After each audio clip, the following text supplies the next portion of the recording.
Giza la mchana wa furaha. Ili kuwakirimu wageni, Salim alichukua kisu kikali na kwenda kwenye zizi la mbuzi. Omar, akivutiwa na kila kitu ambacho babaye alifanya, alisimama karibu akitazama kila hatua kwa makini. Salim alichinja mbuzi yule kwa ujasiri, huku akimweleza mwanawe kuwa ukarimu unahitaji dhabihu. Omar alitazama kisu kile kikimetameta juani, akirekodi kila harakati akilini mwake. Wakati huo huo, ndani ya nyumba, Zuena alikuwa akitayarisha maji ya uvuguvugu kwa ajili ya usafi wa asubuhi. Baraka, mtoto mchanga, alikuwa akicheka na kurusha miguu yake, huku mamaye akimwogesha kwa upendo ndani ya beseni kubwa la rangi ya bluu. Leo ni siku ya baraka mwanangu, Zuena alinong'ona, akimpaka mtoto huyo sabuni yenye harufu nzuri. Salim alipoondoka kwenda kuandaa nyama jikoni, alikiacha kisu kile juu ya jiwe kwa muda. Omar, akichochewa na mchezo wa kitoto na kutojua hatari, alikichukua kisu kile. Alimuita mdogo wake, Faraji, akitaka kumwonyesha kile alichojifunza kutoka kwa baba. Faraji, akifikiri ni mchezo mpya wa kuigiza, alitulia akitabasamu huku akimsubiri kaka yake.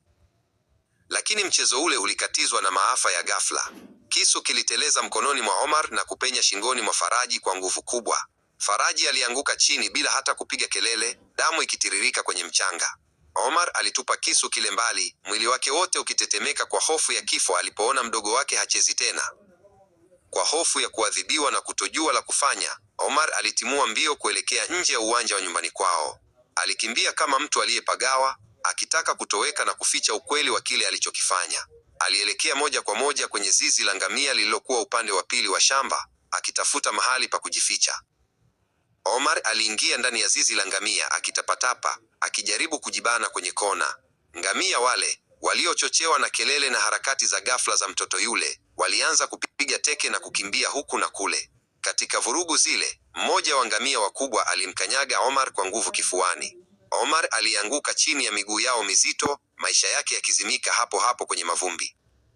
Zuena, akiwa bado bafuni, alisikia kelele za ajabu na kishindo kikubwa kutoka nje.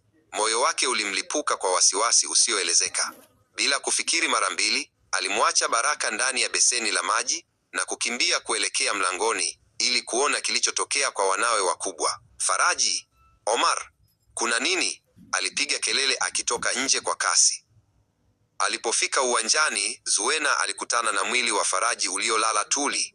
Kabla hajapata pumzi ya kuomboleza, aliona watu wakikimbilia kwenye zizi la ngamia, wakipiga yowe kwa ajili ya Omar.